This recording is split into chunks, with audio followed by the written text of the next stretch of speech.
We record it. Right. Remember. I don't know. Cool. Great start. Okay, so Green Day's new album. Yes. Today we'll be discussing the new Beatles album. Dookie. New Beatles album. Dude Ranch by the Beatles. Oh no.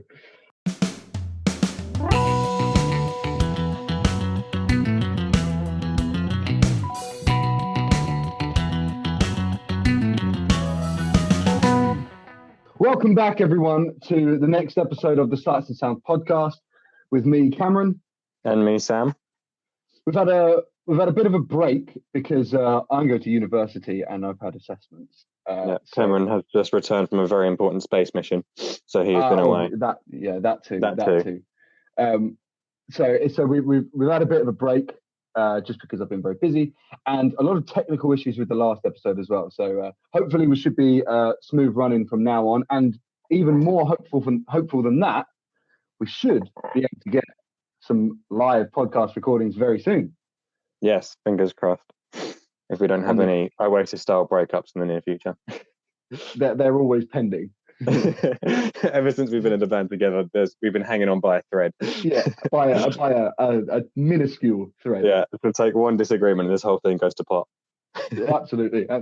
So, Sam, how are you? I'm doing good. The world is finally opening back up again. Life is good. The sun's out sometimes and it's not freezing cold. Things are just, the world is healing, as they say. And it's nice. It is nice. It is, which is weird because it's still not back to normal yet. But in comparison to what we've had thus far, yeah, we're not normal. But I can go into a shop again without feeling like I'm breaking the law. So it's the little things that you've missed, which is a weird thing to say. Like a year on, if you told me going to CEX would be the highlight of my week, I think you'd be having a laugh. I was just going to ask: have you been going to the supermarket more or CEX more? Definitely CEX. I think I've been to. Like, since it's opened, I think I've been to 4 different CEXs. 4? Yeah, I've been You've been like on a nationwide tour of CEX? I've been on a CEX crawl. I don't know if we've mentioned, me and Cameron have both got this scratch-off movie poster, which is like 100 iconic films to work through. We've both been working through that just to try to track down some of the harder to find ones. There's still like 3 or 4 that I've just not found anywhere, annoyingly. Oh, really? Yeah, there's that Lagan Indian film that I can't find anywhere. Rocky Horror Picture Show is weirdly difficult to track down. You can get it on DVD somewhere, surely. I've looked at, again, every CEX I've checked and they've not had it. But they've had it in HMV. I tell you probably where you'll find it is once cinema's back open. If you find a cinema that plays like loads of old movies, you'll probably find one that's playing Rocky Horror because it's like a cult film, isn't it? Yeah, massive cult. So I've got 2 posters. One's a cult one and one's a normal one, and I think it's on both of them. Oh, is it? Yeah, I'm pretty sure it was like a few years ago they did because it was obviously a musical in the theatre. I don't know what was first, but I'm pretty sure a few years ago they did a live stream live from the theatre in the cinemas. Oh, that's interesting. You know, they do that with they do it a lot with a lot of National Theatre stuff. Yeah. Where they just live stream it from the theatre and put it. I think I saw Billy Elliot that was live streamed from the theatre. Oh, okay. It was on like one of its last shows in the West End. It was really good. Okay. Interesting. But yeah, if you don't fancy going all the way up to London to the West End to see a show, just go to your local cinema and go down to Odeon. Yeah, exactly. You got it.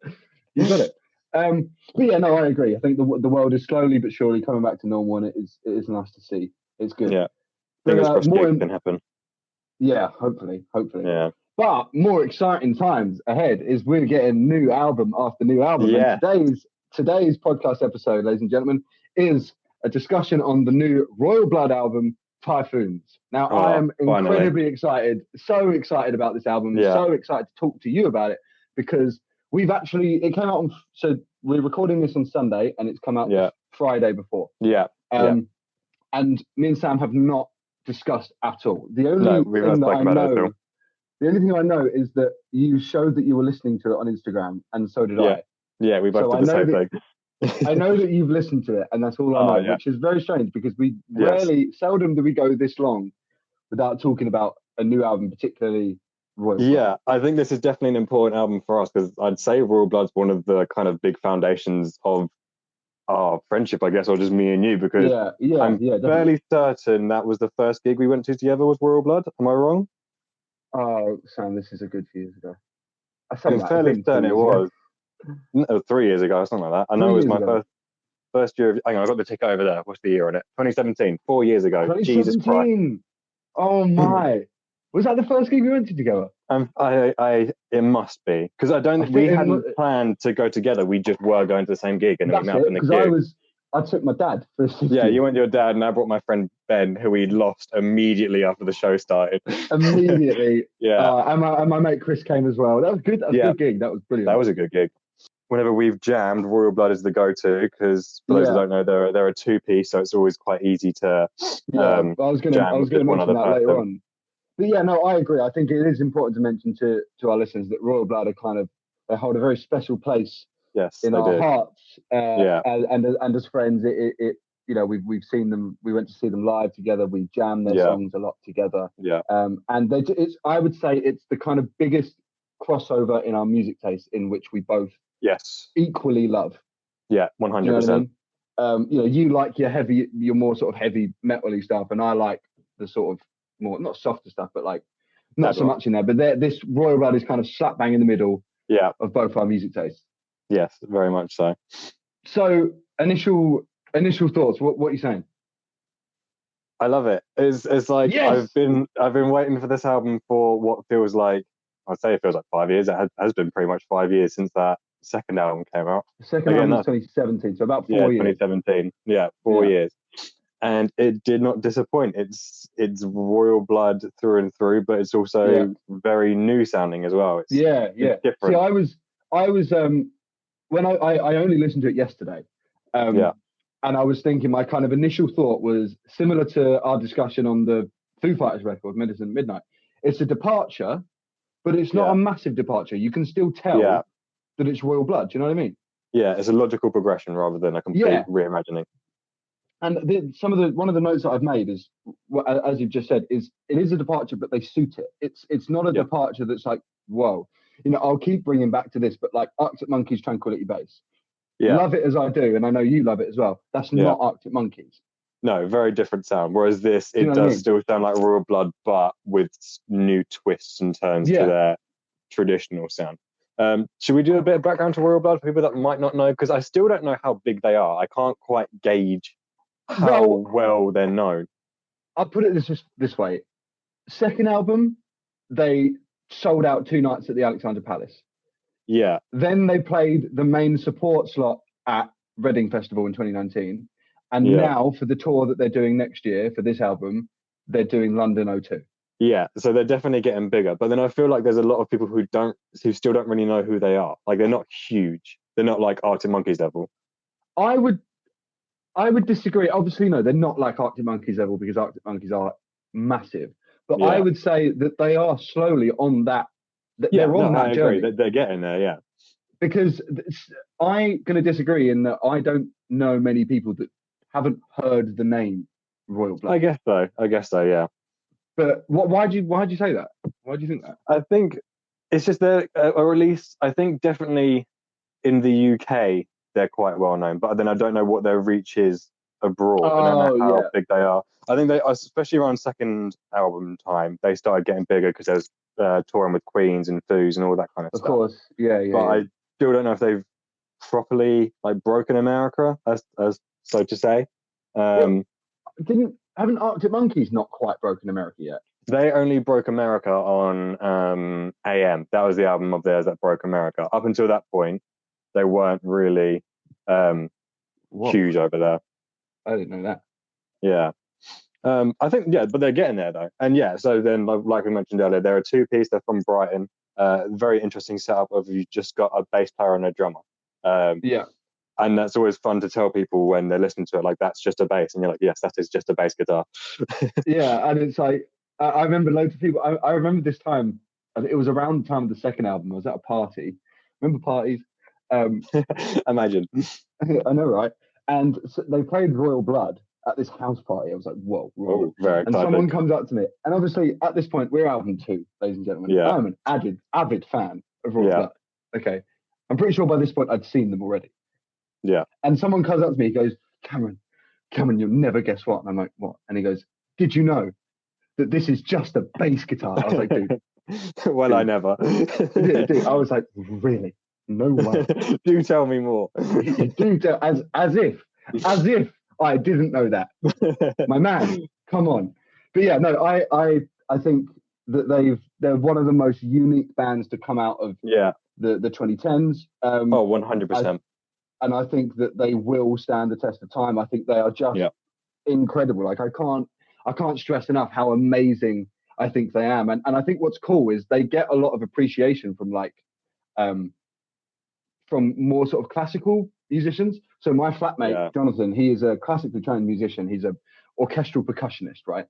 You know, if I connect to the speaker, I'll be playing Royal Blood, Green Day, Muse. If he connects to the speaker, he'll probably be playing like Tchaikovsky or Mozart. Fair enough. Yeah, either that or musical theatre, right? Yeah.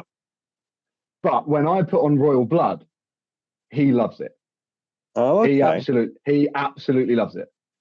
Because he just appreciates the uniqueness of it. And like it is, I just do feel like Royal Blood, they're a rock band, but they are so universal in terms of, I don't see how you could not like them, particularly with this third album, because this third album is very much a rock and roll record, but it's poppy, it's dancey, but there's still those hard riffs that we got in the first 2 albums. Do you know what I mean? think in this album especially, you can really you can notice it in their past 2, but in this one definitely you can hear their influences. You can hear the Daft Punk influences. You can hear the disco and like you say, pop kind of influences. Yeah. And what's interesting is I've been reading some interviews with Mike, who is their frontman, bass player, singer.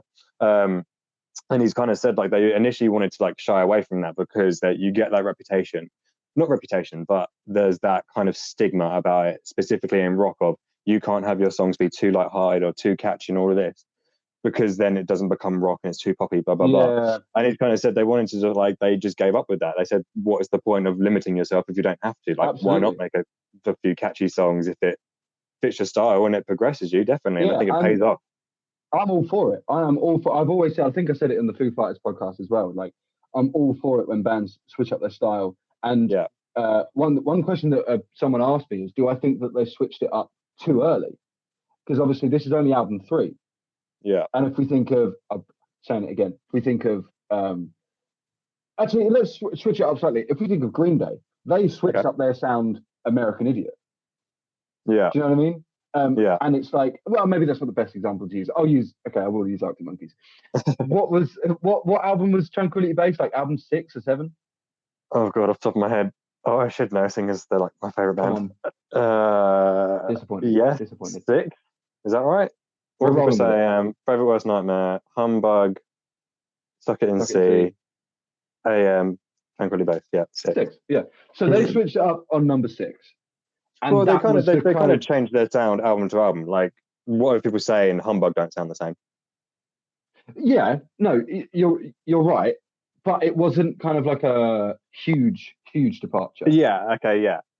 You know? Yeah, I agree with you. But I also don't think that this sound that they've gone with, Royal Blood, that is, it's not a huge departure. It's different. No, it's not. I'd say the app comparison is something like comparing Arctic Monkeys' first album to a Humbug or something like that. That you can still, you can still hear it in there, and it's still at its core that Royal Blood sound that if you listen to the first album, you'll know. The first 2 albums, sorry, you'll know. But there is that twist of there's those disco elements and those like electronic and house kind of elements that just blend in really well, and I think it makes it kind of more approachable. I think because I know people who have a more, I don't want to say normal is not the word, mainstream taste in music, will say, who just listen to the top 40, you know, and I've shown them some of the new Royal Blood stuff and they love it and they really like it, and like I was quite surprised. Yeah, universal, you know, and I'd say I'm surprised, but then when you listen to it objectively, it's like, it makes sense that people who like that kind of music would also like this. And regardless of what you're saying about, is it too early? I don't think so. I think if anything, now is the good time to do it, because I remember talking to people around the time the second album came out, and they kept, like, a few people I know said, like, oh, all kind of just sounds the same. And I think at a glance, I can understand what they're saying. The first two albums do have a very similar kind of sound to it, but it's on repeat listenings and stuff like that you hear the differences. Whereas someone who's only going to give it, the people that aren't as invested as me and you, who would only give it that once or twice listen, would maybe just think, oh, it just sounds like the first album again. Yeah, which no, I agree. I don't necessarily think, but someone who's not as invested might think. So I think this progression is a good idea. I agree. I think it's with the first album and the second album, they very confidently solidified their place in rock and roll, in modern rock and roll.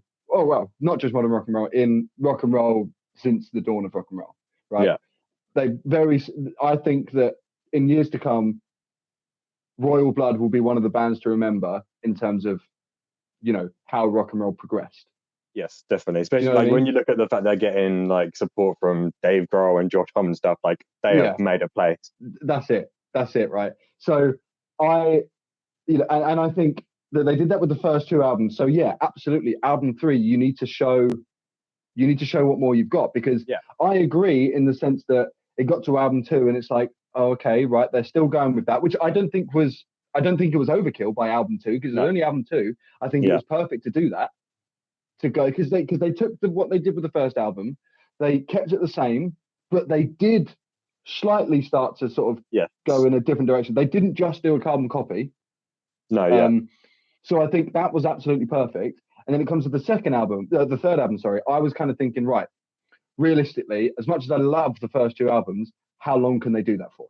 Yeah, I was the same with, they've kind of got to do something different with this album. And then the first single, Trouble's Coming, comes out, and it's something different. What a great first single to put out. Yeah, should we talk about some tracks? Yes, definitely. So let's start with Trouble's Coming. Let's talk about the run up to the record, the 4 tracks that they released on there. So Trouble's Coming, I agree. I think it might be my favorite on the record. I still don't know. I was listening to it again this morning, and there's ones that I'm only just listening to, so obviously since the album's come out, that have really shot up in terms of the ones that I like, which I'll get onto. But I think Trouble's Coming, amazing start. Thus far, I'm going to listen to it a few times, but I think it is because it does just hit different. Like, it's the one song that I keep coming back to, and I'm thinking, this is it. The simplicity in that song, but it works so well. It's so good. It sounds so tight. The riffs, I think it's a perfect song. Yeah, it was genuinely such a strong start. To put it into perspective, when did that come out? I want to say October. Was that right? Around it was late last year. It was late last year. To put it into perspective, when they did, you get the Spotify wrap up at the end of the year, that was my most listened to song of last year, and it came out in the final quarter. What number? That was your top song? That was my number 1 song, was Trouble's Coming. I didn't know that. Wow. That's amazing. So as you can tell, big fan of it. Massive song. It's brilliant. Yeah, it's that blending of, there's that Royal Blood sound in there with the bass riffs and all of that, but they're taking it in different directions. You can hear that kind of, a lot of people saying, well, like, it's like dancey and disco, and it is, and it works. It really blends with their sound really, really well. Yeah, agreed. I agree. I think that when it started, when Trouble's Coming came out, it was that immediate, okay, we're getting something different here, which is similar to what they did on the Foo Fighters record. They released Shame Shame. So immediately, that's the first taste of the new album. Immediately, you're like, okay, I'm aware that I'm in for something different. Yes. Yeah. Which is a smart move. I think if they were to release Boilermaker first, then maybe, I don't know, Boilermaker is still quite different, but in the grand scheme of things, that's probably the closest to the first 2 records. Yeah. Well, which is also technically the first song from this album that we heard. Technically. Well, yeah, no, that's true. We'll get onto that. Should we get onto that? Okay. Yeah, we'll get onto that when we talk about Boilermaker. Okay. So yeah, both are in agreement. Trouble's Coming, perfect song to start with, and just a perfect song. Yeah. I think the chorus, just the I hear trouble coming. Yeah, so catchy. It's so catchy. You can't go wrong with it. It's a perfect tempo. It's perfect. Can't really say more than that. So then we got, it was Typhoons, the title track. And I want to let you go first on this one. I love this song from the get-go. I know initially you said you weren't keen, or at least you weren't sure. I was hooked from the start, especially when you get to like the riffs near the end. That was, again, it's that it sounds different to the first two albums, but then you have those moments of, oh, this is still Royal Blood. And I think it is, I think for me, that might be the best example of kind of their two styles coming together of old and new. And I think it's a really good ballad. In the title track? Yeah, in the title track, yeah. Okay, and right. And I think as well, it's that you can really tell that the actual songwriting, specifically in the lyrics, has matured quite a bit, which I think is something we'll get onto when we talk about the whole album in general. Yeah, definitely. But I was, so yeah, you're right. When it first came out, I wasn't too big on it because I did think it was just I think it is very similar to Trouble's Coming. Okay, I can see that. Because it's that similar formula. Yeah. Of a riff with a hard drum beat. It's in terms of tempo, it's not that different from Trouble's Coming, and feel the general feel and atmosphere of the song. I think it's quite similar to Trouble's Coming. Yeah, I can see that. And I didn't like, this is quite specific, but I didn't like the verses. I don't know what it was, but I just didn't like the verses. Right. It's grown on me now a lot, but I don't know. I just didn't like the verses. But the chorus, the chorus is brilliant. Massive. Yeah. That chorus is massive. That's a perfect word to use. The riff in the chorus, and the kind of outro chorus riff bit. Yeah.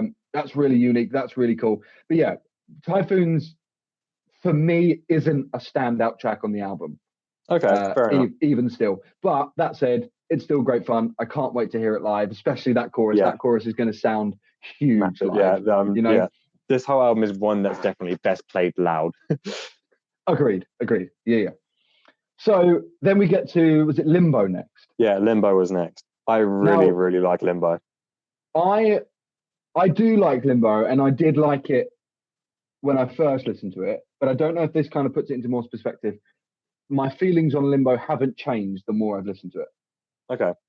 I still feel the same way I did when I first listened to it, which was, pretty good.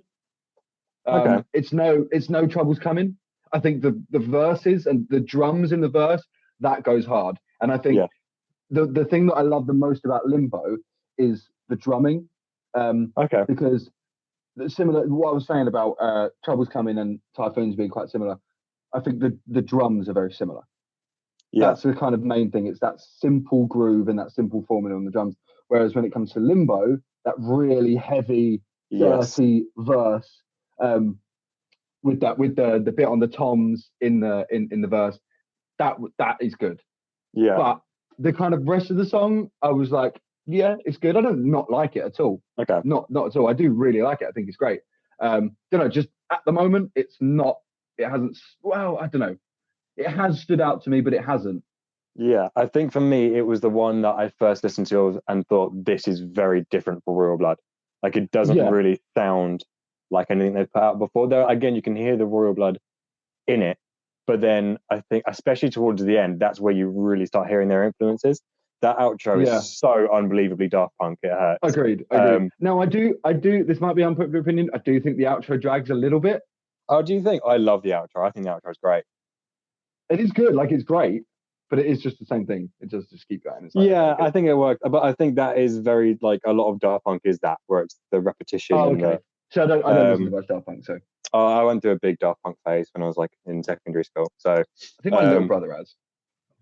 They're good. Listen to Daft Punk. They're good. And they've just broken up as well. Like, now's a great time to get into them, where they've literally just ended as a band. We should do a podcast episode of Daft Punk. I tell you what, I'll listen to them and we'll do a pod on them. Okay, cool. Right, I'm down for that. But yeah, I think that one in particular was, like I say, it was a very big break from their regular sound. Like, if you put that on one of their first two albums, it would feel very out of place and different. Absolutely. Which is why it works so well on this album, where they are experimenting with their sound a lot more. And that's what I like about it. I like that it is something entirely new from this band. I think if it was something a bit more similar to Trouble's Coming or Typhoons, I don't think I would have liked it as much, because I like. Okay, yeah, I'll give you that, actually. Yeah, definitely. Particularly where, for me, my opinion was Trouble's Coming and Typhoons was so similar, but they were kind of very tightly knit. When we got Limbo, I was like, okay, this is different. Yeah. Not quite sure how I feel about it, but it's different and I do like it. Yeah. So yeah, agreed. And then finally, the heavens are opened. This has been the Royal Blood version of the Snyder Cut. Yeah, God himself comes down to earth. He hands us Boilermaker. Finally. After it's been circulating for about 2 years, is that right? It was the 2019 tour, wasn't it? I think so, yeah. Because we both saw them at different places. You saw them at Reading, didn't you? I saw them at Reading. We saw only a week apart, though. Yeah, so you saw them at Reading and I saw them in Margate. Broadstairs. I just can't believe you saw them at Margate. I can't believe you saw them in Kent. Yeah, I know. So that's what surprised me the most as well. And it was such a small venue. Again, that's one of the things that like makes me wonder how big they are. But then I need to think about that, like, because it was a very small venue. But then they went and played main stage Reading, like literally the next week, so they are big.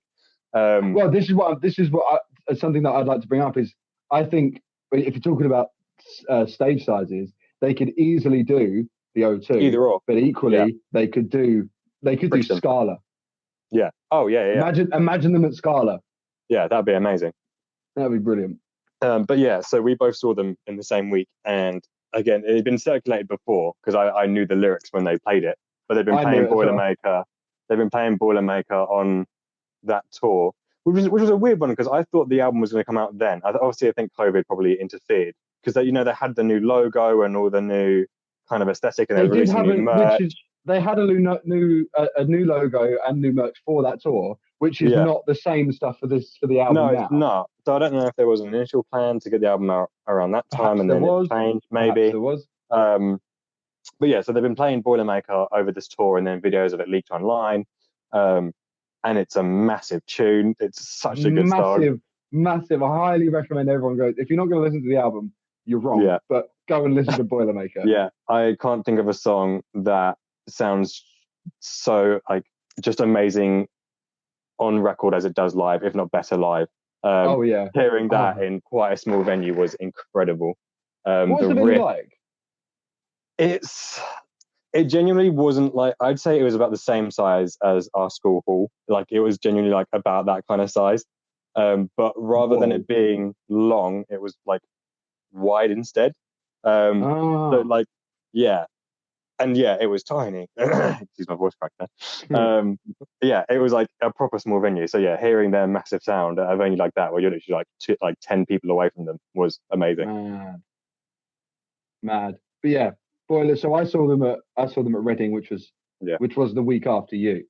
And they played Boilermaker, and I just remember it was quite funny because obviously, you in the Facebook group, the Royal Blood fans Facebook group. This is so sad. Yeah. So obviously that's where I heard the song. That's where I heard all the leaked videos, and everyone that was going to the gigs kept posting Boilermaker. So that's how I knew it. And I, like you, I knew how the song went. I knew the lyrics. And then when they said at Reading, they said we're going to play a brand new song. I've shouted Boilermaker. Someone's turned around to me and gone, "Are you in the Facebook group?" And I was like, "Yeah." It was bringing people together. I mean, it does. Yeah, Metallica. That's a story for another day. Story for another time, ladies and gents. That'd be quite a fun topic of just discussing gigs that we've been to, our best and worst gigs. I thought you were going to say just discussing Chief. And discussing Chief. Story Again, for another day. All will be revealed. Release the Chief cut. But yeah, so they came out with Boilermaker live, and like I just didn't stop listening to it. And it was same. They had obviously a professional recording of it from the Reading Festival set that was posted on YouTube that I believe most people probably listen to. And I think and then it got taken down, I think, didn't it? I think it did, but only recently. Yeah. Like only around the time that Typhoons, the song, was released. Yeah, because remember I kept listening to that and then it disappeared, and then I just found other like shaky cam footage of them playing at different shows and just trying to find the best audio quality one, because it is such a good song. So good. We've spoken so long about Boilermaker, but like it's just brilliant. And that middle eight section with that riff in the middle is brilliant. It is. I can't explain it. It's just so good. The vocal. And it was produced by Josh Homme. Is that how his second name is pronounced, isn't it? It's Homme. I've always said Josh Homme. Yeah, I've heard some people say Home, and I'm like, that doesn't sound right. Who, if you don't know, he's and Them Crooked Vultures and Eagles of Death Metal. That's one, isn't it? Oh, he's in that. I think he is in that. I think he's in that. He's been around the block, basically. Yeah, he features on like every album ever. Like he featured on AM, he featured on Only Revs by Biffy. Yeah, he's Biffy. Like, he gets about. And you can definitely hear his influence on that song. There's so many moments that are a bit Queensy, definitely. Well. Yeah. And I actually read something that said it was like, when you hear Boilermaker, you question why they didn't let Josh Homme produce the whole record. Yeah, I just assumed he had, but I didn't realize it was just the one song. Yeah, no, they self-produced it. Oh, okay, that does make sense. Bar, I think it's Who Needs Friends. I think that's what it's called. That was assisted on the producing by someone else who I can't remember. But yeah, what I read, I'm pretty sure it was on NME online. The rest of it was a self-produced record, which I think is great. I think that's brilliant. I love it when that happens. But yeah, Boilermaker, fat tune, seriously punchy bass riff. That really, I think that's where the kind of new bass tone on this record like shines the most. That really sort of that. It's a much dirtier and kind of I can't articulate. It's hard to put into words. Yeah, it's like it feels more controlled than it has been on the previous albums, but it's still like, I would say it sounds like electricity. Yeah, I know exactly what you mean. Do you know what I mean? Yes. It's right. So if anyone hasn't heard the album yet, you probably won't understand. If you listen to it, you will understand what we're talking about. The best like advice I can give is like listen to like something from the first album, like Out of the Black or Loose Change. Then listen to Boilermaker, and you'll see what we mean. You'll see it's a different tone, but it's like it still fits, but it's different. And it's hard to put into words, but it works, and I love it. Yeah. I have one criticism of Boilermaker though. I know, blaspheme. I'm not too big a fan of the weird jet engine sounds in that riff at the end. There's like that weird kind of like zooming sound in that outro riff bit or the middle riff bit. The interlude section. Yeah. There's like this like neum that goes through. I'm not a big fan of it. Oh, I am. That's the only thing I'm not like keen on. I think it takes a bit of punch out of it. I think it makes it sound more kind of atmospheric. Yeah, it works. I think where I'm used to hearing the live version where I don't think that's there. It's just the riff, and the riff is so punchy at that point. Yeah, something I was going to mention about Boilermaker as well is I was really worried about its release, its official studio release, because obviously where we were so used to hearing the live version, I was like worried. Obviously, it's not going to sound exactly like that. So am I going to like it? You know, which is annoying. But if you are a fan of the live version, fear not, because they did a session on everyone's favorite station, Radio X, where they played Boilermaker. So there is a much better live recording of Boilermaker. So check that out. It's very good. Better in terms of the ones that are on YouTube, not as in the album version. Yeah. So they are the 4 songs that they released in the run into the album, which I think was perfect. I think it perfectly set up the album, because when you listen to the rest of the album, which we'll talk about now, is like it sets you up and it doesn't kind of deviate from that at all, bar the last song. Yeah, that took me by surprise. Do you want to talk about that now, or should we wait? Let's wait. Let's wait. Okay. He's deciding. Cameron has got his thinking face on. I can see the cogs turning and the smoke steaming out of his ears. No, let's get to it. So let's get to it later on. We'll wait to the end. Yeah. Yeah. So when I listened to the album, it was like, wow, this is amazing. This is so good. And like, I think we should start a segment. Okay. We should start a segment called Stupid Shit That My Brother Says. Great. Does this one get a theme as well? Yeah, this is going to get its own theme, music video, and everything. Because for those that don't know, my older brother, Tom, love him as I do, he doesn't like No Country for Old Men. Things you should know about Tom. Yeah. Number one. He doesn't like No Country for Old Men. He doesn't think Biffy Clyro's latest album is very good. And he listens to System of a Down. So realistically, take everything he says with a pinch of salt. The whole bag of salt. Yeah, so he puts a message, he sends me a message, he goes, Cam, not gonna lie, Royal Blood's album kind of sucks. I was like, okay, but by this point I hadn't listened to it, so I was like, oh, interesting, okay. So I listened to it and I'm like, of course he's wrong. He's wrong. Track 2, okay? He's wrong. Tom, you're wrong. Okay. I'm like, I don't like it. I don't understand. No, I don't either. But then I guess where I am a diehard Royal Blood fan, like I'm always going to be biased when it came to this album, unfortunately. I guess maybe there was a bit of bias. Maybe there was a little bit of bias. But I mean, I do try my best to put it aside, and I genuinely I can't hide from the fact that when I first listened to it, and this is what we always endeavor to do when it comes to new album releases or anything that's new, is we always try to do a podcast as soon as to discuss our initial thoughts. And I can't hide from the fact that my first listen was an incredibly enjoyable experience. I was the same. Loved it.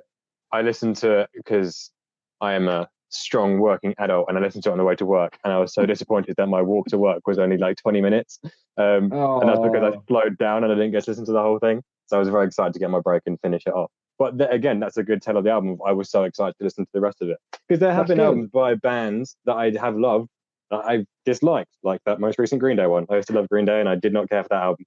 Yeah, I mean, I loved it when it first came out, but like I've not listened to it since because it's just I skimmed through it once and I've not been back. And that was a band that for the longest time was my favorite band. They are still my favorite band. Just saying. Yeah. Just have to let the people know. We've never mentioned that before. We haven't actually. Oh, technically we haven't because the Green Day episode never got released. Little peek behind the curtain. No, but the one where we discussed that album, we did that album wrap up of 2020 and never got released. Oh yeah. That was a test episode. Maybe we'll release that when we're rich and famous. Release the 2020 cut. But yeah, when I first listened to the album, I can't deny that I absolutely loved it. I think for me, the standout tracks are Trouble's Coming, as I've said. Boilermaker. And 1,000,001. Yes, that is the one that might be my favorite. I've listened to that one the most. I love that song. I love all the riffs in it, especially near the end. Again, that's got a very much a Daft Punk kind of tone to it. Right, curveball. Yep, here we go. You know the riff at the very start when it first properly comes in? Yeah. That is Gimme Gimme Gimme by ABBA. See, for me, that is Da Funk by Daft Punk. Listen to that. It sounds very similar to that as well. Do you know what it's also? Here we go. Layla by Derek and the Dominos. Yes, I did think of that initially. Yeah, I initially thought that. It's also that one Madonna song that I can't remember the name that samples Gimme Gimme Gimme by ABBA. Yes. You can't see, but Cameron just dabbed. So no, I didn't. I promise. Because the podcast is over. That for me is one that's really stood out kind of straight away of just the chorus, and it's just it's a massive sounding song, and the way it progresses. Yeah, I'm just addicted to that song at the minute. I think it's absolutely amazing. So I listened to the album whilst I was cooking dinner, and my flatmate Jonathan, who's the classical musician, so I listened to it with him, and he said that up until that point, that was the song that he was like, "Oh, here we go." Oh, okay. Because he said that this was the song where he really appreciated the lyrics, which I think we can talk about. Yes. I agree. I think the lyrics in this album is brilliant, but particularly in the song 1,000,001, the lyrics are very good. They're very clever. And he said that like prior to that, the only lyrics he could remember is Typhoons and I hear trouble coming, I hear trouble coming, I hear trouble coming over and over again. They were the only lyrics that he picked up on. Okay, fair enough. So I was like, oh, yeah, okay, I see your point, actually, because realistically, I couldn't tell you any other lyrics in Trouble Coming or Typhoons. Yeah. I've listened to that song a lot, and if it was on, I know the words, but off the top of my head, I know what you mean. But yeah, I think a big part of this album is that Mike's, the singer's, style for writing lyrics, or not the style of writing, but his lyric writing has changed and is matured the right word? Well, I would say so, in the sense that I don't know if you know this, but a lot of the themes, I think, I doing some reading and just from my own kind of connections that I've made, a lot of the themes in the songs cover his recent sobriety. Yeah, that's what I was going to bring up. He's been very open about that in his interviews and stuff, and that he's now 2 years sober. I think it is. He recently 2 years celebrated. sober. Yeah, 2 years, which is very Brilliant. impressive. Very impressive. Brilliant. Yeah. But yeah, I was reading that after I think the How Did We Get So Dark album tour, he was sort of like heavily mixed up in rock and roll lifestyle. I think we read the same article. Was it the article about the cover band? No. Oh, okay, maybe not. I read a different one. We should talk about the cover band actually.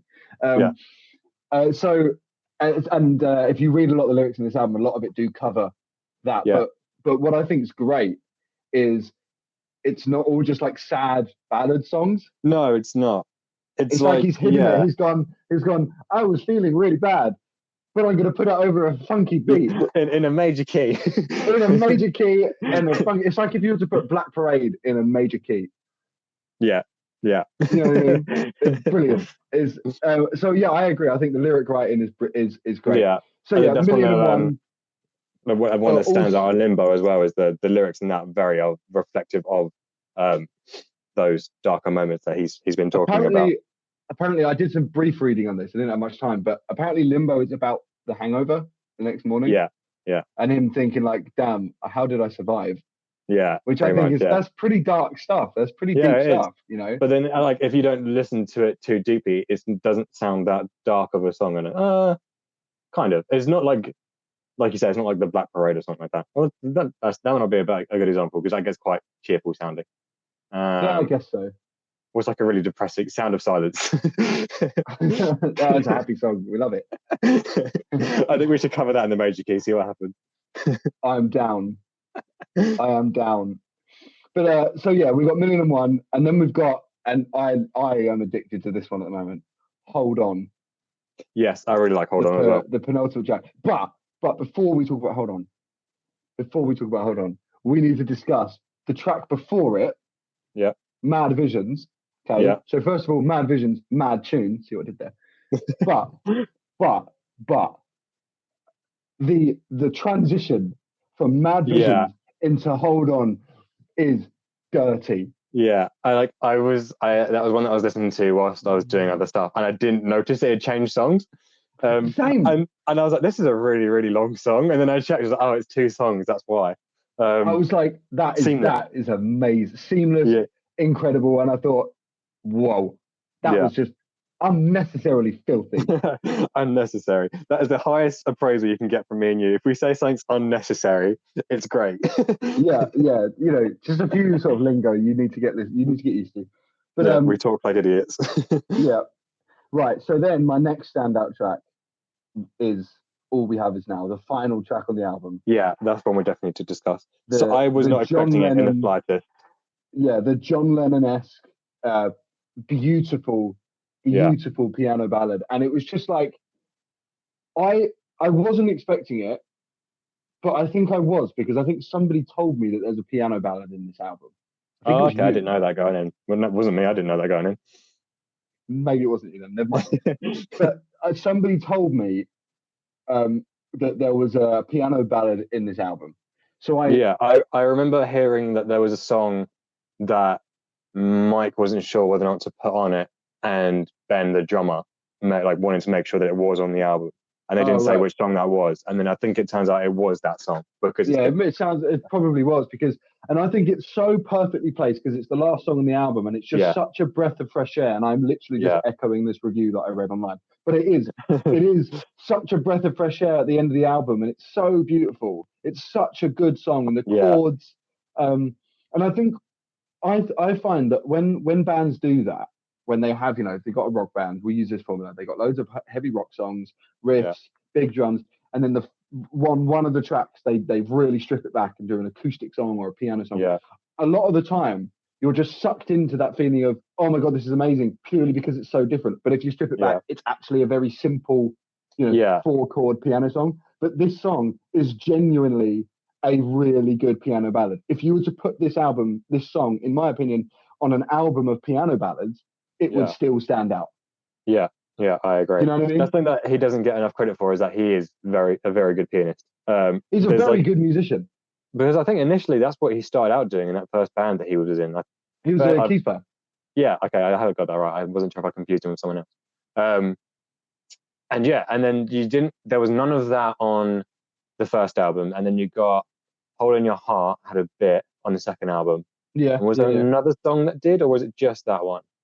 I think there was a few songs that had kind of keys in the background. Yeah, because I remember whenever we, like, especially when we saw them at Ali Pali, and I think when I saw them in wherever I was, Margate, the keys are always on the stage, and I remember seeing them get used quite a bit, especially more so in this, or obviously more so in the second album. But they really have a presence on this album a lot more throughout a lot of the other songs, and then it all does culminate on that last track. Yeah. And he doesn't get enough credit for the fact that he writes really beautiful piano music, especially in that last song. That last song is just brilliant, and it's just that, you know, we've had X amount of songs of like really sort of not fast, but like up tempo, high upbeat, heavy, high energy rock songs, really dancey, disco-y funk, and then we get this beautiful slowed down piano ballad, and it's just like, it just leaves me aching for more, as wanky as that sounds, but it does. Do you know what I mean? I agree. I think it is such a perfect way to end the album, especially when you kind of know the themes and what a lot of the album is about. It's a fantastic way to end it. And I was so pleasantly surprised when I heard it at the end, because like I say, I was just listening through the album, and hearing something so completely different from them, like, we say that this album has been some departures in the sound and stuff. That is something they have literally never ever done anything like that. They've never done any. They've had slower songs, but they've never had a slow song and a stripped back song. And it fits perfectly on the album, and especially where it is, like you say, it's a fantastic way to end the album. It's brilliant, absolutely brilliant, and the lyrics in it are so good. And there's a lot of really brilliant but like unexpected chords and cadences and little piano riffs that go down. And it's just like, it's the sort of stuff that makes you go, oh, wasn't expecting that. And they are the best. They are the best kind of music. It's quite a short song as well. It's only just like over 2 minutes, isn't it? Or something like just that. Over 2 minutes. It doesn't mess about. No, it doesn't overstay its welcome. It doesn't, it's not unnecessarily drawn out. It's exactly what it needs to be, and it's a perfect bookend for the album. He says what he needs to say, and that's it. Yeah. Do you know what I mean? And does it very well. What are your standout tracks? I really do like, again, I've only listened to the album a handful of times, like I think twice all the way through so far. I really, really like Oblivion. I think Oblivion is very, very good. Yeah, I agree. I like Oblivion. I think that's the one that's being raved about the most at the moment. Yeah, I know they put that out as a single on the day as well, I think. Or not as a single, but they chucked it up on YouTube. I think it's good, but I think there's others that stand out more. I really like, Million and One is one that might be my favorite song in the album, maybe. Really? It's really risen up. Oh, wow. That, and it's Who Needs Friends, isn't it? That's what it's called. Who Needs Friends? Yes. Yeah, yes. that I really love that. That's got such a Queen's kind of vibe to it. I think so. And as well, one thing that we haven't really noticed is that we talk about them changing their sound. They're really experimenting with harmonies on this album, like a lot. Particularly, I know what bit you're talking about in Oblivion. Yeah. And on Who Needs Friends, there's quite a lot of really good harmony work. Really good from the backing vocalist. Yeah, there's a bit where there is a whole section where it's just the female backing vocalist. I can't remember which song it's on, but on one of them, I'm fairly certain I didn't imagine that. I think so too, if I remember rightly. If I've got that completely wrong, I'm sorry. Sam will be kicked off the podcast. Yeah, that'll be it. There'll be a new Sam next week. But yeah, because I've been in the band since the second album. Two female backing vocalists. Is it the same two all the time? I think it is, isn't it? I would assume so. I mean, I don't know. They sounded good on the second album. Logic would suggest they get them back for the third. I don't know. Yeah. But yeah, they get quite big, like, stand out on this album. And yeah, it's really nice hearing them. Like, you listen to the first album, which is just kind of that straight down the middle, no bullshit hard rock album. Where you don't really have that kind of that harmony work. And then as it's kind of progressed, you've heard their sound progress. And I think that second album now, I kind of have an even, like, what's the word? Like a newer found appreciation for it, of it. Whilst it did sound very similar to the first album at the time, you can now really see it as a stepping stone to this album. There's a lot of stuff that's on there that logically progresses to this album. Because I feel like chucking a bit more keys and harmony work or something, like Lights Out would work quite well on this album, I think. Like, because there are moments if you reorchestrated it, yeah, changed a bit of the instrumentation, added some keys, as you say, I think, agreed. I think yeah. Whereas something like Out of the Black would feel a bit more out of place on this album. Yeah.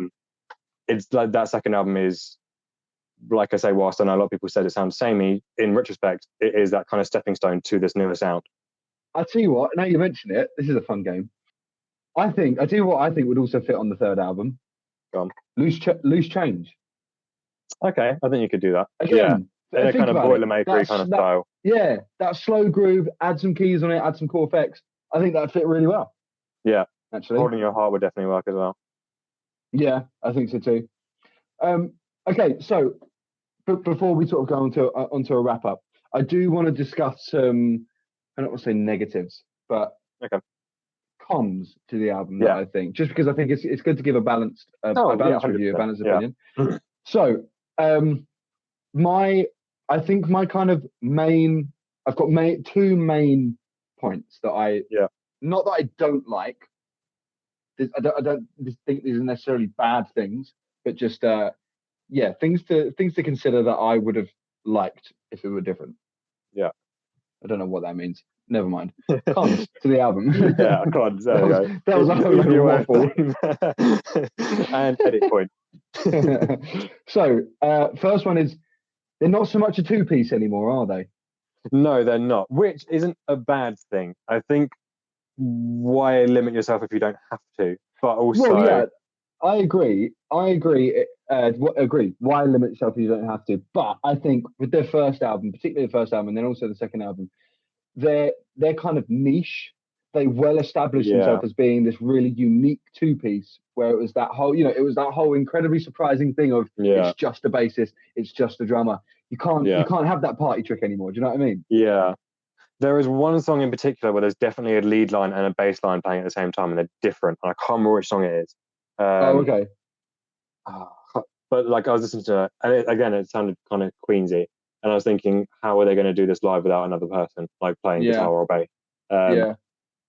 So I wonder if they are going to expand and get a third member or something. I don't know. Well, I mean, because the female, the backing vocalists, they've got keys, and I know in the live videos they've done of Troubles Coming and of Boilermaker, they've got keys, they've got a little drum sample pad that they've got triggers on and various effects and whatnot.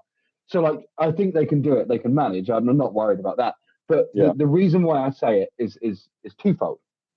Number one is like, they're not then the niche two-piece they were anymore, that kind of really not made them famous. Obviously the music that they did made them famous because it's so good, but it was that kind of added thing of, oh, these are even better because it's only two of them. Yeah. And it doesn't sound like there's two of them, which just proves how good they are.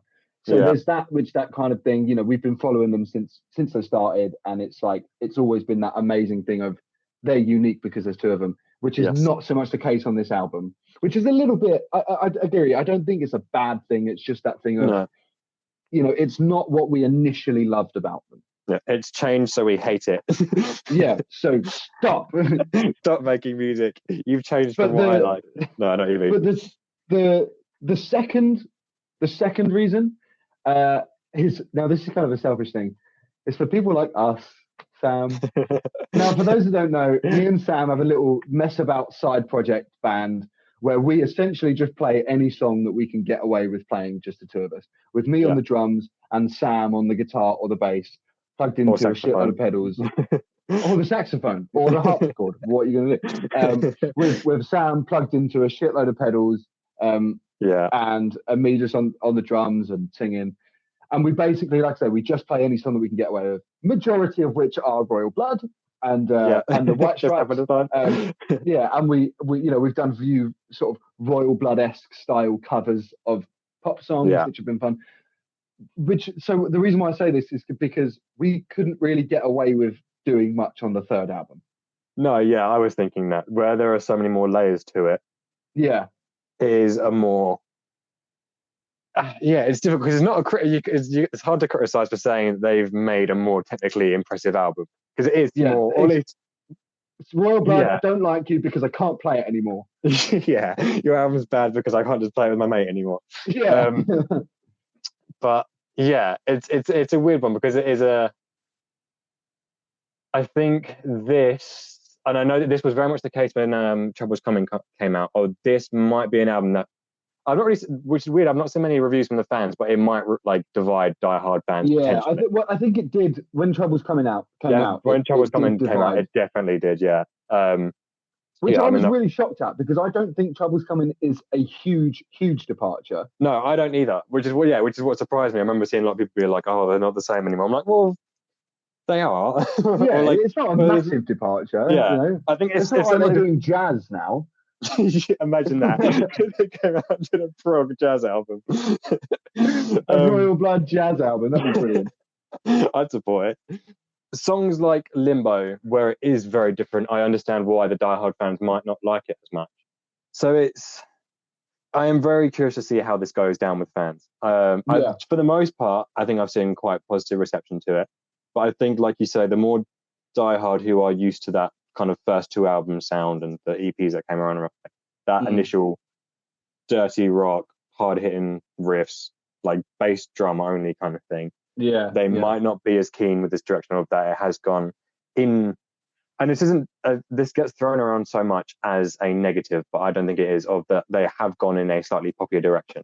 Like I remember I would understand why fans of the first two albums wouldn't like the third. I can understand why they wouldn't like it. Yeah, I feel like if I'd got this album when I was like, because I went through that phase of being like, I can't listen to anything pop, everything pop is bad, blah blah blah blah blah. Yeah. I feel like everyone who's kind of like been involved in like rock or metal has that. I say phase, some people never leave that phase, but some people have that mentality of if you listen to anything rocky, you can't listen to pop, and pop is bad. Which is like, not great. Yeah, so I think if you give me this album like immediately after the first album, when I was in that mindset of I don't like pop, I might not have warmed to this album as much. Oh, really? Oh, it's interesting. But now that I am at a point where I can appreciate pop music and I'm not in that mindset of everything pop is bad, I don't think there's anything necessarily wrong with it being slightly popular. Like we said, you can still hear Royal Blood in it. Yeah, it's a lot that there's not like they've just done a song that sounds like who's a pop star right now? Who's a male pop star right now? Yeah, there you go. They've not just like bashed out some weird Ed Sheeran pop album. Could you imagine if Royal Blood just come out with a surprise like singer-songwriter acoustic album about driving on country lanes in Barcelona? Again, I say I'd support it, but I don't know if I could support that. That would be odd. Yeah, but yeah, it's not that. Like there are popular influences. I think especially in terms of choruses and stuff like that, there is that catchier element to it, and that, like we say, the disco and funk and house and all that kind of influences. You can hear it on top of the Royal Blood sound. It's not the Royal Blood sound has been replaced by that. It's a merging of the two, if you will. Yes, agreed. I agree.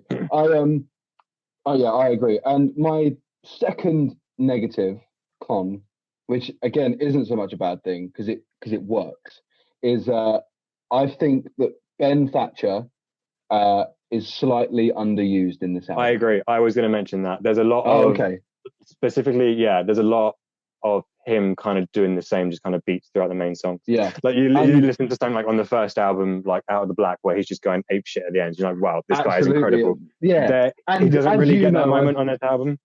I've been over the years, I've been very vocal about the fact that Ben Thatcher is my favorite drummer. Yeah, he might be mine.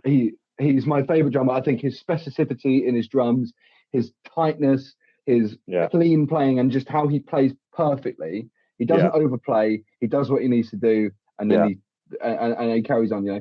Whereas on this album, it's like I don't think any of it is bad, and I don't think he overplays. I don't think he, like I say, he doesn't overplay. He underplays, if anything. Yeah, there's a lot of that similar, just that 4/4 beat, closed hi-hat, particularly in the choruses.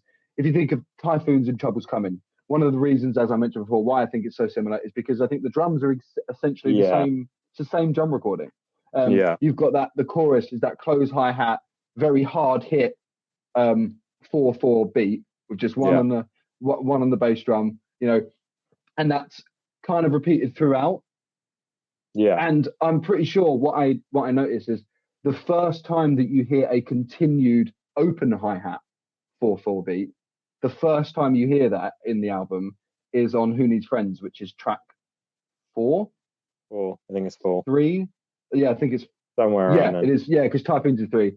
So track 4. That's the first time you hear a continued, consistent open hi-hat beat, which is in like the bridge, and it's just like you can tell that they've gone more poppy when they've done that with that close hi-hat beat, because it doesn't sound as heavy. Yeah, you know? I agree. Not to say that I don't like it, because like, as I said before, I mentioned I do think it's underused, but I think what he does works. But yes, it's in favour of the album and it fits. Yeah, it just would have been nice to see some variety. Yeah, maybe just have one song where like he can. There are moments like it's not just that throughout. Like he does obviously do more than just that. There are moments. But yeah, it would have been nice to kind of have that like one song where he can just kind of let loose. But then I don't know how well you'd be able to fit that on the album with the general tone of the album.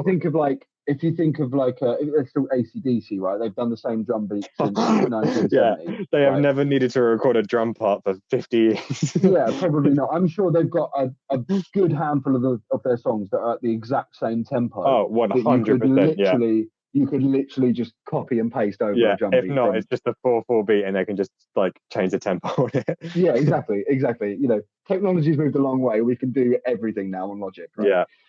So I think that it's good and it fits, but I don't know. It just, you know, as you said before, Out of the Black, one of the best drum lines ever.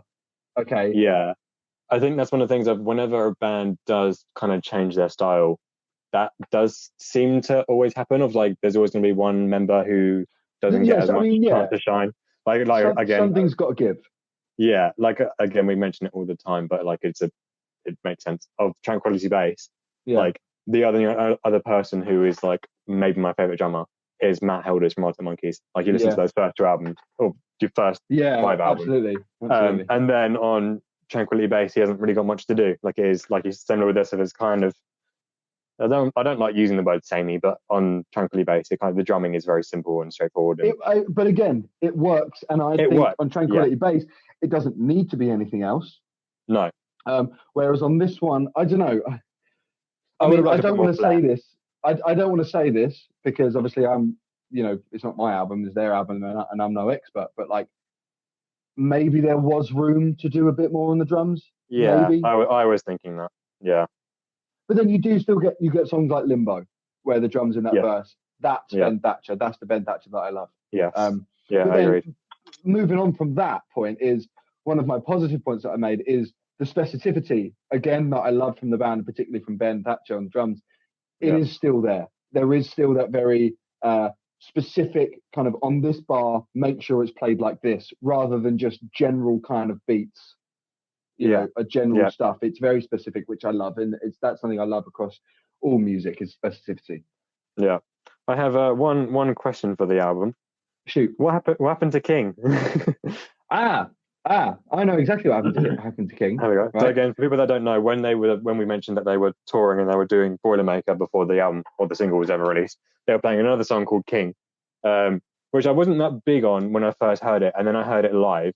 Did they play it at Reading? I don't think they did. No, they did a shorter set at Reading because it wasn't a headline. Yeah. They played it when I saw them, and it grew on me a lot. I liked it when I heard it live.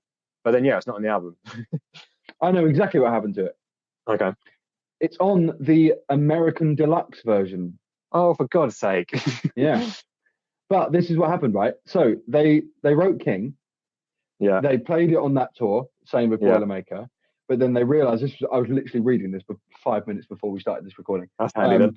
Yeah. They realized that they had started to deviate from that style of writing. You know, if you listen to King, it's very much in the same vein of the first album. Yes. Or I would say even like it's quite close to like the B-sides they release. Yeah, and it reminded me a lot of She's Creeping when I first heard it. Oh, actually, yeah, that's good as well. But it's very much in the vein of the first album, the second album. And they just bit the bullet and went, this doesn't fit on this new record because the songs that we're writing, Boilermaker, Trouble's Coming, Typhoons, these funky songs, you know, that King doesn't fit. So they opted not to put it on, much to fans' disappointment. I never heard it live. I only heard a recording to which I wasn't particularly big on. I think I was quite vocal when around that time that I didn't think it was that good. I thought it was a bit odd. I was the same. Like, yeah, I wasn't that big on it until I heard it live, but then I think it's quite easy to get wrapped up in just the Royal Blood sound when you are there live because their sound is so massive and unique. Yeah, I mean, I thought Nickelback sounded good live. I thought Nickelback sounded good live, so Again, discussion for another day. yeah. Bad gigs that we've been to. There's a few we could talk about. Yeah, but King is on the deluxe version in the US, so I don't know about any UK access or anything, which is weird because they're from the UK. Yeah, that's weird. I was just thinking that. I'm sure eventually it will come out on Spotify. Actually, no, saying that there was 2 songs on How Do We Get So Dark that never made it on Spotify. That's true. There's only like a deluxe vinyl or something. Only on a deluxe vinyl. I didn't buy for some reason. I need to buy. I think they're on YouTube. Yeah, I think they are. But also another song called Space. I don't know about that one. Yeah, the Biffy Clyro song Space. They were going to do that. It's on the new Royal Blood record, but only in America. And it's just the Biffy Clyro version. Yeah, just for whatever reason. Okay, sure. In the US, lucky for them, they have on the deluxe version 2 extra songs, which is incredibly annoying. That is incredibly annoying. Yeah, I think so. I mean, that's what I looked on the Royal Blood store to try and buy the CD, and there was the deluxe version of it. Right. So, but I didn't see the track listing on there. But when I was just reading, just a minute ago, it did say that there was 2 new songs, 2 unreleased bonus tracks only on the US version. So, it might be in the UK. I'm not sure. But yeah, so that's what happened to King, unfortunately. Okay, so there we go. Mystery solved. I like that song. Any negatives on your part? Yeah, I think you've said it. Yeah, of the drumming was the only thing that kind of let it down a little bit. And what's weird about it is that I would say that this is probably the most technical bass playing that he's done. There's a lot on there that really hits like he's like the kind of funky poppy kind of sounds, which sound a lot more. But he's still singing over it, and he's going to do it live, and it's just brilliant. Like I tried learning, or I pretty much have learned. Trouble's Coming, and like compared to anything else that they've done before, how he's going to play that and sing at the same time is very. It will be very interesting to see. So it's odd that where you've got such like more complicated bass playing, the drumming's kind of not taking a hit, but it's not as prevalent as it has been on the past couple of albums. Yeah. Something that I did want to say was if we're thinking about like the departure, which is kind of the big discussion about this album, the departure from the first 2 albums, is where we've obviously said it's not a massive departure. I think that this sound, this funky sound, has always been there. Yeah, definitely. I think more so on the second album. Yeah, even on the first album, they've always had these really great funky riffs that just have such a good groove, have such a good danceable thing to it. But just this album, they've gone, let's turn that up a bit. Yeah. Yes. Do you know what I mean? I agree with you.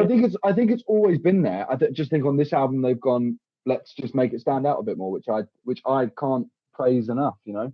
Yeah. No. I think I would have definitely been. Disappointed if this album was just another self-titled sounding kind of album. Like if it sounded like the first one. That's another thing I was going to say. Actually, are you glad that you've got this album, or would you have preferred something the same as the first or second? No, I definitely wanted something new from them because I've heard it. Yeah. Good point. Like the only way forward is by moving forward, change it up a bit. And like you say with King, they've recognised that they've done that before. Like again, as much as I like the song King, I'm not heartbroken that it's not on there because it is a very traditional Royal Blood sounding song. It was a mature decision of them to go, right, it doesn't fit, as much as I'm sure they're very proud of the song, and I'm sure they are. It takes some balls to go, we've spent some time on this song, we spent a lot of time on the song, but it does take some balls to go, let's not put it on the new album. Yeah, agreed. And for right reasons, evidently so, if that be the case.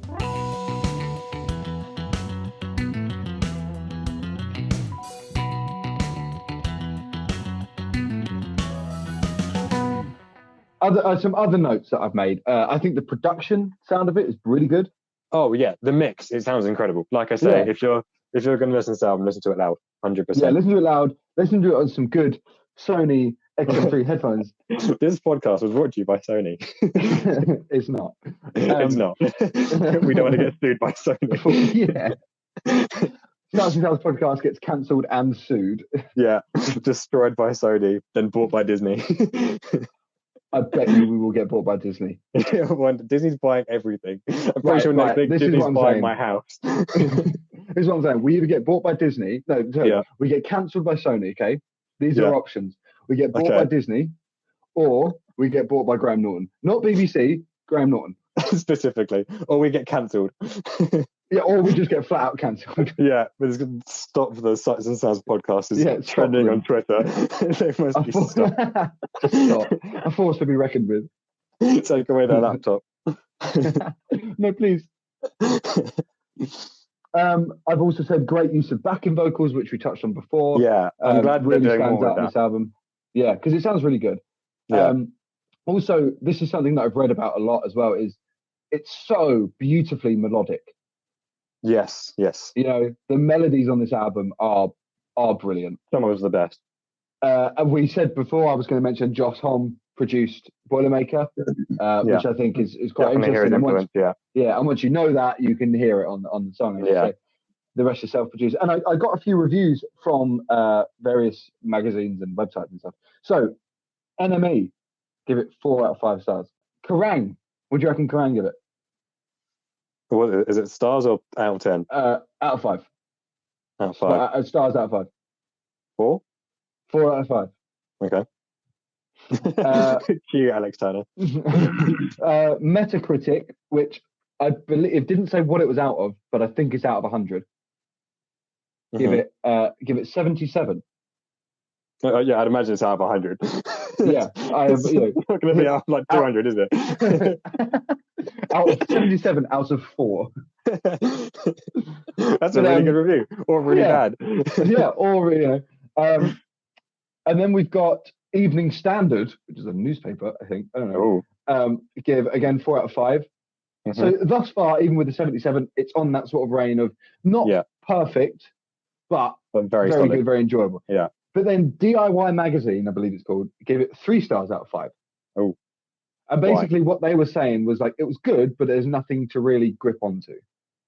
I disagree. I think there is. I disagree. I think there is. I would, if this album was another album that sounded like the first 2, I would agree, because it's nothing new. Because it's something new, there is definitely stuff to grip onto. That's it. So that's what makes the album. That. Gonna email them and tell them, listen, guys. The Sights and Sounds are after you. Yeah. So be warned. A lawsuit is coming. That's everything from me.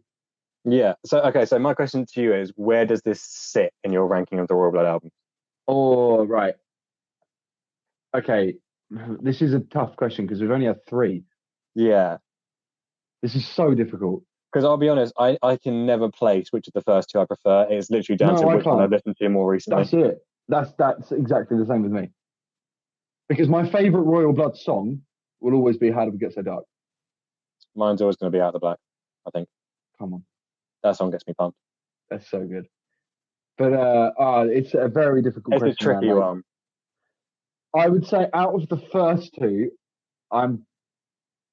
at the moment, I'm going to say the first album, but I guarantee next week I'll say the second album. Yeah. I feel like for me... I don't know where I can place the third yet. Yeah, I think the first one for me has always got such like a what's the word? I've always got a soft spot for the first album, because it was like it was a bit like, not just the album is fantastic, but like the time, because it was like when I was like the last years of secondary school, and I have so many memories of like jamming it with you, or like hanging out with like my other friends and listening to that album, like. So that second one? First album. Oh, okay, right. Specifically when, like that time period where the first album came out, I still remember exactly the day that I bought the CD, and I bought it on a very awkward date that wasn't going well. You should tell me about this. Yeah. Huh? I mean, sure. It's not that personal. Basically, we went on a date, and I thought it was a date, and then she brought all of her friends, and I was just awkwardly following like 4 girls around a shopping centre. I just want to see a still image from that day. but like I was just in like a Renaissance style painting. The best image would be me, just like because we got the bus to where we was going, just me at the back of the bus, arms folded, just like these four girls having a well of time. I'm just like, this is not what I signed up for. Oh, Sam. But yeah, the day was made because I got Royal Blood's first album, so it wasn't too bad. I'm going to create a GoFundMe page for Sam's feelings. What's it going to pay for? Therapy. Yeah, therapy from that day. GoFundMe, get Sam to therapy. But yeah, in terms of the ranking, I feel, again, it's very early days, and I've not listened to it nearly as much as the other two. Obviously, I've listened to those first two albums a ridiculous amount. Yeah. But I'm kind of inclined, and this, I don't know if this is controversial or not, to put it above the second album because it's different. Don't get me wrong, I love that second album with my whole heart, and I've listened to that album more times than I could ever count. But that second album is very similar to the first, and that's not a bad thing, but I like that this is a newer sound for them, and it's a sound that fits them very well. See, I don't think that maybe. Well, I guess the second album is similar to the first in its essence, but like, yeah, I don't know, just like production wise, like you can tell it's two different records. Yes, I agree. Because they got more money, essentially. Well, yeah, because they got more money, which is fair enough. Fair play. Yeah, but I'm gonna say that the first album holds a special place in my heart as well. I remember when it was first played on the radio, and my dad loved it, and like I was like, hell yeah, Dad, getting down with the kids. Yeah. Seeing them live with your dad, and he's doing the traditional dad stand, arms folded, head nodding. He loved it. It was brilliant. And I remember as soon as I came on, after the shambles that was at the drive-in. After the shambles. That's a discussion for our worst ever gigs, or best and worst ever gigs. We should definitely, we'll do that podcast actually. That's a good idea. Yeah, that'd be a fun one. After the shambles that was at the drive-in, just hearing my dad hilariously comment on them. It was like, okay, fine, that's done. And as soon as Royal Blood come on, they come out with lights out. Massive circle pit open. Yeah. And I just see my dad's right on the edge on it. And my man, the man was 50 at the time. Okay. The man was 50. I just see his face. He looks at it and like a Tom and Jerry cartoon, his eyes widen and he scurries to the side. And I'm thinking, oh no, I've taken Dad to the wrong gig. Oh no, this is bad. But he absolutely loved it. He loved it. Yeah. So again, as I was saying before about Universal, like the man is 50. Well, he's 54 now, and even he loves it. Like they're just one of the best bands. Has he had a chance to listen to the album yet? I don't know, but it's probably not because it's only just come out. But I'm sure he will. And to be honest, I reckon my dad will probably be one of those who favours the first two. Really, that's interesting. Yeah, I reckon he will because he's old school and he loves the raw sound of it. Okay. Oh yeah. But yeah. That said, he did like The Weeknd. Who knows then? So I've got a very vivid memory of being in the car on Radio 1 when they do like the mixes on Fridays, I think, and they played "Figure It Out," and they mixed it did a really good transition into "Can't Feel My Face" by The Weeknd. Oh, that's cool. It was really good, and I just remember my dad going, "That was a great mix," and I was like, "Oh, he has spoken. It has been decreed. It has been decreed. It is written in the ages." The Weeknd supports Royal Blood on next tour. Which way around with that guy? I think Royal Blood will have to support The Weeknd. Weeknd's bigger. He's huge. I guess so. Fine. Yeah. Joke ruined. Again, another person that's collaborated with Daft Punk. There's a connection there. Make it happen. There we go. So we should organise tours. I mean, realistically, we should. We talk about it all the time. We say, this band should support that. Who would support who, yeah. What was the best one we came up with? Like, Green Day supported by... Royal Blood and Nothing But Thieves needs to support Muse on the same show. That would be a cracking show. But I've got a good support for Royal Blood now. Is it Hunter and the Bear? Not now. Is it daytime TV? No, not them. No, Royal Blood supported by... the drive-in. Damn it, you got it stuck to the words right out of my mouth. Oh, is that actually what he's going to say? No, obviously not. No, Royal Blood supported by Port Noir.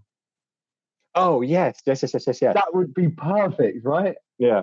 Should we just check out some random recommendations for people that like Royal Blood? Because there's quite a few bands that sound like them. Yes. All right. If you like Royal Blood, listen to Port Noir. Listen to Port Noir, definitely. Above. Death from Above, the second album. Very good. Did they? Yeah, it's good. Obviously, we can't escape the White Stripes and the Black Keys. Yeah, obviously, yeah. I don't think Royal Blood would be around without the White Stripes. Oh yeah, massive influence. There was another Slaves. I think is quite. That's I guess the more sort of garage sounding. Yeah, especially if you like that first album's kind of heavier sound, and if you like punk, it's very punk. Sort of DIY stuff. Yeah, I feel like there was another one, but I've lost it. That might be it. But yeah, definitely listen to Port Noir. Definitely listen to Death from Above. I think Hunter and the Bear, when they were called Hunter and the Bear, that are now called Daytime TV. Does that still exist? Does it? Yeah, Paper Heart still exists. Okay. No, but that isn't like the whole Hunter and the Bear. Spotify is not gone. It's now. No, well, this is the annoying thing. Is like, so ladies and gents, there's this band. They were called Hunter and the Bear. Me and Sam absolutely loved them. Then they changed their name to Daytime TV. Don't worry that you've not heard of them because they're very, very small. Oh yeah, they're very small, but they are fantastic. Cracking they band, are so good. Great band. And their first album, when they were called Hunter and the Bear, called Paper Heart, has got like some. The album's brilliant, but some of the songs on there have some cracking riffs. Yeah, which again, I think if you like Royal Blood, you'll probably get some appreciation for these guys. Yeah. Oh, just mention them. Nothing But Thieves. That's what I was thinking of. If you like Royal Blood, you'd probably like Nothing But Thieves. Yeah, Nothing But Thieves are sort of like if Royal Blood were Muse bigger. Like if Royal Blood were a 5-piece, it would be something like Nothing But Thieves. Yeah. And of course, I'm sure everyone knows this if they know Royal Blood, but of course, Muse. Yes, obviously Muse. Specifically, album-wise, like Origin and Drones. And Drones, definitely. I would say definitely Drones. Definitely Drones. Absolution, of course. Absolution, definitely, yeah. Any others? Oh, also, everyone should definitely check out the official UK tribute band to Royal Blood. Oh, yeah. Royal Monster. Everyone should definitely check them out because they are awesome. Have you got a chance to see them? No, I was meant to see them at Canterbury and then something happened and I couldn't end up going. But what's interesting is we won't get into it now. But they did have a hand in inspiring this new album somewhat. There's a very interesting article about it on the BBC. So give that a read. Oh, okay, I'll give that a go. But yeah, I saw Royal Monster in Maidstone. They played at a pub called the Druids Arms, and they were amazing. They sound exactly like them. It's brilliant. Yeah, and they're friendly. They've got the backing vocalists as well. I actually know. I've done one of the backing vocalists. I did a couple of shows with her at the house. Really? Yeah, she's lovely. She's really nice, brilliant singer. Okay. And so I believe they're from Kent. I think so. Well, she's from Kent anyway, so okay. One of them is potentially from Kent. Yeah, but they're really, really good. And what's great as well, if you do get a chance to see them, if you want to see Royal Blood but you don't have that much money, try and find a show that Royal Monster are doing because they literally just do a Royal Blood show. Yeah. That like to the point where when Royal Blood do Out of the Black, they do the big extended outro and everything. Yeah. And Royal Monster did the same thing. So highly recommend check out Royal Monster on YouTube, Instagram, and everything, and try and catch them on a live show because they are very, very good. Yes, agreed. Right, is that everything? I think that's everything. So yeah, just to kind of wrap up, I'm gonna go. If we give it out of 10, I'm gonna say 8 out of 10. I was gonna say 8 as well. Yeah, I'd give it an 8. It's a solid. I think. What would you give the other two then, out of curiosity? What's that? What would you give the other two out of curiosity? First album, 10 out of 10. Yeah, I think I'd agree. Definitely, yeah. First album, 10 out of 10. And I think second album, I'm going to give 9 out of 10. So there's my ranking. I think I'd give the second 8 as well, which is why it's tricky. Oh, yeah? Okay. Yeah. Interesting. The second album, it's interesting what you're saying about the second album is like, that holds a special place in my heart because it came out at a time in 2017 when I was in first year of sixth form. Yeah. And that was when we first became friends. And it was like it's a loose term. Sorry. acquaintances. Yeah, colleagues at best. Yeah, colleagues at best.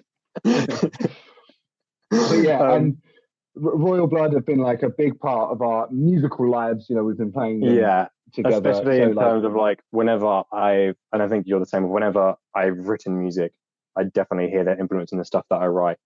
Yeah.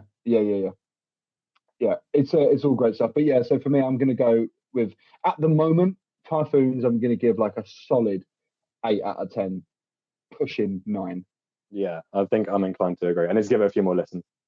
I'm saying, so my ranking, I'm going to go for now, just to be annoying, first one at the top, and then together, I'd say I like Typhoons and How Do We Get So Dark equally. Yeah, I'm kind of leaning that way as well, which is a really awkward way to do it because it's not really definitive, but still. But again, this is only initial reaction, so maybe we'll have 2 days. Yeah, maybe I'll hate it next week. Who's to say? maybe we'll hate the band. Maybe we'll just give up on music entirely. Never know. Yeah, and just quickly as well. Yeah, quickly as well. The cover is great. I really like the album artwork. Oh yeah, I do. I think it's good. Yeah. Right, that's actually because I really liked the theme of the black and white in the first two albums. But I'm kind of glad like to see that. I would have quite liked to see that continued. But I think it is kind of indicative of the fact that they are changing their style a bit. So I think it's that extra step to kind of break away from the first two albums a bit more. Yeah, I guess so. I guess then it's that sort of thing of, if you haven't heard anything before and you go to listen to it, automatically you see it's a different kind of logo, different colours, different colour scheme and everything. So I think like automatically, even without hearing it, you probably know you're into something different. Yeah, like a good parallel is Catfish. Catfish and the Bossmen have done that for all 3 albums, and it's basically the same album 3 times. Yeah, exactly. See, a perfect example. Yeah, that is a very good example of, I like Catfish's first 2 albums, and for a while I did like their albums a lot, and then that third album came out and it was just the same, and I have not listened to it at all because it's just I've heard it. It's the same thing, and I think if Royal Blood were to do the same thing, I think it's falling in that category. I'm not the biggest fan of Catfish, but like, agreed. Their first album is pretty good. Second album is the same thing, but again, pretty good. Got some good songs in it. Third album is the exact same thing. It's like, I couldn't care about the third album. Yeah. So I think it was absolutely perfect for Royal Blood to do that. That's a good analogy, actually. Yeah, there we go. Found it in the end. Good stuff. So yeah, I think, to wrap up, I love it. You love it? Yeah. Very, very big fan of it. Nice one. Okay. So I've been Sam. And I've been Cameron. And you can find us at Sights and Sounds Pod on Instagram and the Sights and Sounds Podcast on YouTube. Cheers, everyone. Thanks, everyone. We'll see you next time. Bye.